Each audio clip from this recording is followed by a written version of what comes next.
What's going on, you guys? Petplatypus here, and it's October, which means we're doing another Halloween month. Last month I tackled mostly cartoon, well, pretty much, except for a couple episodes of Goosebumps, pretty much all cartoons that were sort of gothic, like Batman the Animated Series, or deal with the supernatural, like Gravity Falls and Over the Garden Wall. This year, I want to do a couple more that are a little bit more in the wheelhouse of like anime. I'm going to put a twist on it, like I'm going to do some scary stuff that's scary in a different way. Those will be the last two videos of the month. The first two videos of the month will just be straight up anime and manga. Starting off with manga, Berserk Volume 2. I'm kind of cheating doing a video that I promised fucking a long ass time ago as a Halloween month slot, but fuck it. I think Berserk fits Halloween. It's got ghosts, it's got crazy shit, it's got horror and all that, so finally going to do that Berserk Volume 2 review.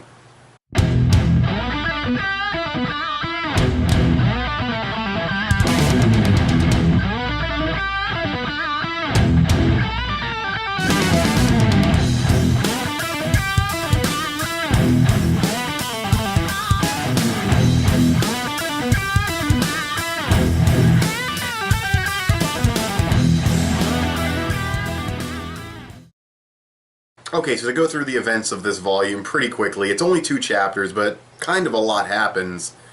We get a fight between Guts and this fucking Captain Knight dude who gets changed by the Count. He has these crazy tentacle arms and shit, and they have this fairly badass fight inside of the little deformed midget dude's fucking, inside of his house, I guess, or like his old place of work.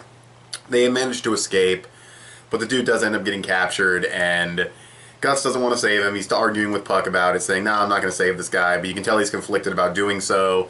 He even sees that weird, like, monster thing on the ground again that appears every once in a while, and it has the face of the guy. Guts ends up going to the execution, but he doesn't save him. Puck tries to. Puck gets captured. Then Guts has this moment where he's getting attacked by all these spirits. One even tries to slip inside of him, but he says, no, fuck you guys. He says he's going to go kill the Count and maybe rescue Puck along the way. That's probably not his intention at all, but he's coming in there, and this is where we get introduced to the daughter of the Count, which I have read Volume 3. I read Volume 3 online. I don't own it yet. I'm kind of waiting. I'm not sure if that's one of the ones that's being reprinted, but I know Dark Horse said they're going to reprint Berserk volumes, and that's when I plan to like pick up some of the ones that are like not findable right now, so hopefully they can be in stores. But anyways, we get introduced to the daughter, and we see there's a dynamic between the daughter and the father. The Count's obviously a bag of dicks, and he's obviously very, very supernatural, but he's wanting to grow closer to his daughter, and she's not opening up to him. And it's very, I won't say very interesting. I was going to say very interesting. That's not the right word, but it's definitely intriguing because it shows a little bit more to this guy. And like I said, I have read Volume 3, so I know where it leads, but I'm not going to say anything now because I'm only talking about Volume 2. Guts has a second fight with the Captain Knight dude, and as well as a bunch of other knights. He has this fight in the stairwell with him. It's pretty badass, as usual. Most of Guts' fights are. Manages to beat this guy, but he does get injured. And then, while that fight in the stairwell is happening, or maybe just after that fight happens, we get some characterization between Puck and the Count's daughter. Not really much to say. It's just sort of establishing her character, giving her a little bit of personality, a tiny bit of motivation, I guess. Just sort of establishing her character a bit more. Not really anything phenomenal, not really anything I need to get into too much, but yeah, I'll get into that more in like Volume 3 when I review that, but yeah, and I don't know when that'll be. Like I said, I'm going to try to buy Volume 2 at some point, or, wow, this is Volume 2. Dude, I've got to buy Volume 2, guys. I don't guess this isn't Volume 2. Volume 3, eventually, and then I'll review it when I have it like in hand and everything, and reread it, of course. But, yeah, not much to say when it comes to her personality and everything. They're sort of establishing her. Then Guts fights some more knights, and then he confronts the Count, and the Count transforms into this horrific monster that is just ridiculous looking.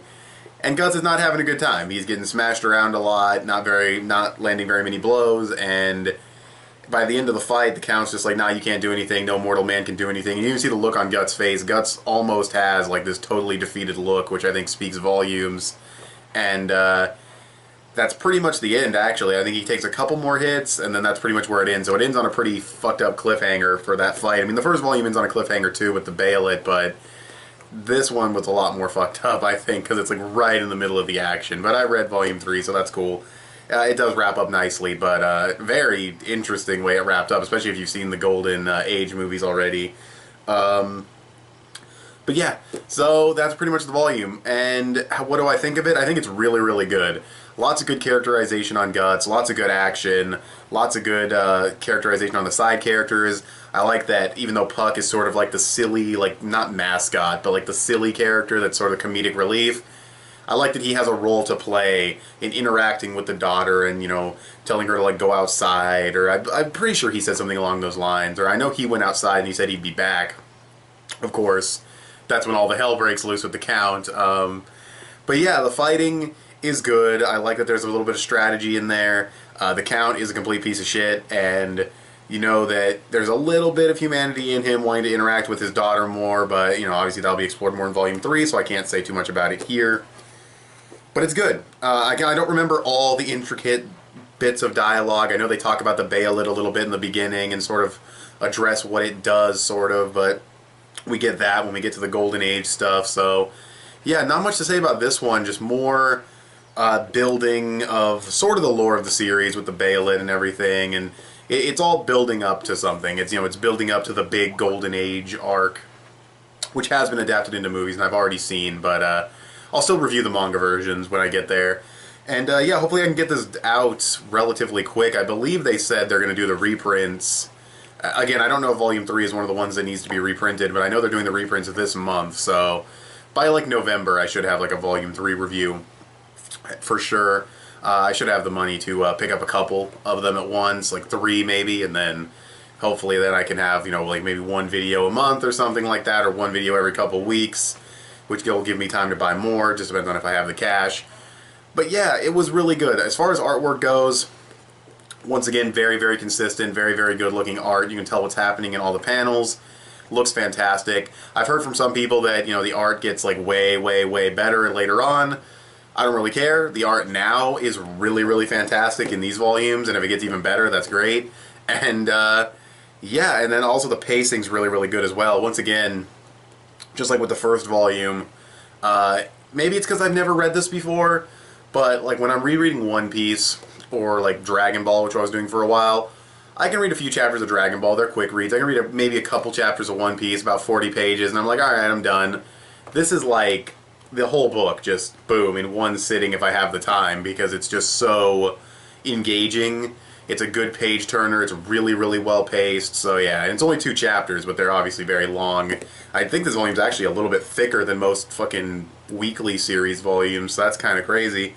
And yeah, it's volume 2. I really don't have much to say because a lot of the characterization and stuff, it pays off more in the 3rd volume with the daughter and the Count and everything, and shit gets really crazy in volume 3. So yeah, I'll review volume 3 as soon as I can.